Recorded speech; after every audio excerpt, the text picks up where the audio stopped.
नमस्कार दोस्तों, मैं आपका स्वागत करता हूं अपने चैनल स्टॉक मार्केट जर्नी में। आज हम लोग बात करने वाले हैं पंजाब नेशनल बैंक के स्टॉक के बारे में। पोजिशनल व्यू के बारे में हम लोग समझेंगे कि इसको अगर लॉन्ग टर्म या शॉर्ट टर्म पे अगर हम लोग क्या देख सकते हैं या आगे का अप्रोच क्या होना चाहिए। तो इसके चार्ट पैटर्न को थोड़ा सा हम लोग पढ़ते हुए हम इसके टारगेट को समझेंगे। आज आपको भी पता होगा, आज इसने 10% का अपर सर्किट लगाते हुए 52 वीक्स का हाई बनाया है। 47 का प्राइस और अभी करंट प्राइस इसकी 46 की चल रही है।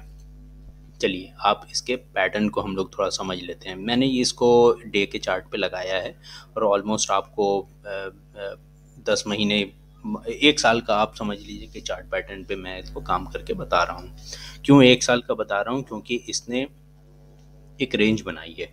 अब रेंज कैसी है वो आप समझ लीजिए। मैं आपको बताता हूँ, सबसे लोअर रेंज है वो 31.5 की है, उसके बाद 35 की है, 42.5 की है, उसके बाद 46 की। अब कैसे है मैं आपको इसके चार्ट पे बता देता हूँ। आप देखेंगे, ये देखिए, ये क्या करता है, इस रेंज को, लोअर रेंज को टेस्ट करता है, यहाँ से अप ट्रेंड बनाता है और ये मिड ट्रेंड यहाँ तक 42 के लेवल को टच करता है। यहाँ से अगर रेजिस्टेंस मिलता है वापस से ये डाउन साइड में आता है और डाउन साइड आने के बाद ये 31.5 का लेवल फिर टेस्ट करता है। यहाँ से सपोर्ट लेता है, वापस अप ट्रेंड में जाता है, 35 के लेवल को क्रॉस करता है, यहाँ पर भी फिर इसको रेजिस्टेंस मिलता है, फिर ये नीचे सपोर्ट लेने आता है। देखिए, फिर यहाँ से सपोर्ट लिया, यहाँ से सपोर्ट लेने के बाद ये वापस फिर अपने अपर बैंड को जो कि 42.5 को टेस्ट करता है और थोड़ा सा इसको डाउन ट्रेंड में आके फिर एक बार टेस्ट करता है इसके अपर बैंड में जाने का, जो कि 46 का लेवल है, जो प्रीवियस से आपको हाई था। ओके, यहाँ से भी इसको रेजिस्टेंस मिला, सपोर्ट लेने आया ये 42.5 के लेवल पे, यहाँ पर भी इसको सपोर्ट नहीं मिल पाया। उसके बाद ये सीधे सेकंड सपोर्ट पे नीचे आया, वो था 35 का। यहाँ पर कुछ दिन इसने अपने सपोर्ट को होल्ड किया, आप देख सकते हैं, लेकिन फिर यहाँ से भी इसने रिट्रेसमेंट खाते के बाद सीधे ये नीचे वाले बैंड पे आया, जो कि इसका 31.5 है। और यहाँ से फिर वापस एक सपोर्ट लेने के बाद ये देखिए, अपने एक रेजिस्टेंस को 35 को भी क्रॉस किया था।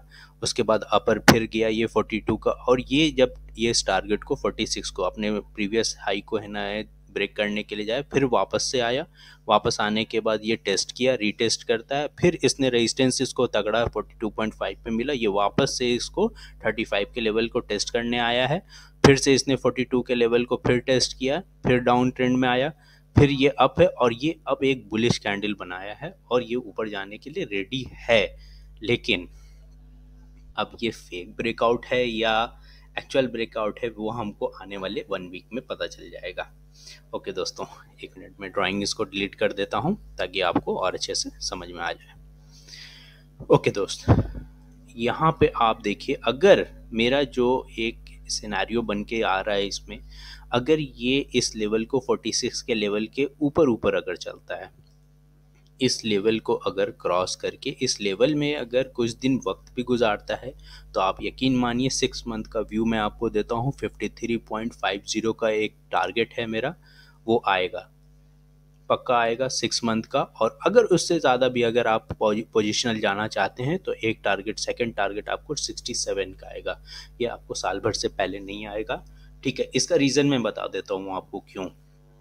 आपको पता है, अगर गवर्नमेंट की तरफ से पैड बैंक के लिए बहुत काम किया जा रहा है, जिसका बेनिफिट दो सबसे बड़े नेशनल बैंक को होने वाला है। First is SBI and second is PNB. तो पीएनबी को इससे फ़ायदा होगा और ये फ़ायदा आपके स्टॉक के लिए भी फ़ायदेमंद होगा।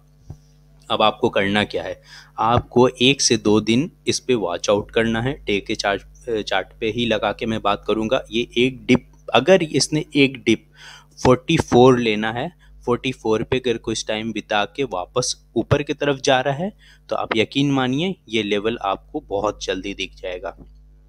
हाँ, एक स्टॉप लॉस को आपको मेंटेन करना बहुत ज़रूरी है।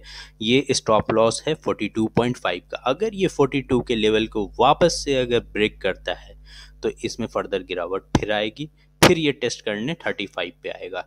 तो इसको थोड़ा वॉच आउट कीजिए। 44 के लेवल से अगर ये फिर सपोर्ट लेके ऊपर की तरफ जाता है और 46 के लेवल को इस बार तगड़ा तोड़ेगा, ये जो मैं आपको एक और चीज़ बताता हूँ। कैसे आप पहचानेंगे कि ये फेक ब्रेकआउट है या एक्चुअल ब्रेकआउट है? आपको करना क्या है, ये लाइन है 45 से मैंने 46 की बनाई है। ये कैंडल अगर ग्रीन के कैंडल को इसको तगड़े तरीके से अगर इसको यहाँ से यहाँ तक पूरा अगर ये इसने है ना निकाल दिया और इसके ऊपर है ना चाहे रेड बनाए ग्रीन बनाए ऊपर ही ऊपर चलते रहे, ठीक है, आप मान लेना वो एक परफेक्ट आपका कैंडल बन के आया है और वो आगे के लिए अब अपनी तैयारी कर रहा है। तो होप दोस्तों ये आपको जो व्यू मैंने आपको दिया है, एक पोजिशनल व्यू दिया हूँ, लॉन्ग टर्म का व्यू दिया हूँ, वो आपको हेल्पफुल करेगा अपने पोर्टफोलियो को और मजबूत करने के लिए। अगर आपको अच्छा लगा हो तो आप काइंडली मेरे चैनल को सब्सक्राइब कीजिए और लाइक कीजिए और मुझे और भी इनकरेज कीजिए बाय कमेंटिंग की और मैं किसका पोजिशनल व्यू आपको बताऊं, लॉन्ग टर्म व्यू बताऊं, ताकि आप उसका लेवल भी मुझसे जान पाएँ। ठीक है दोस्तों, thank you for watching this video. आपका दिन शुभ हो।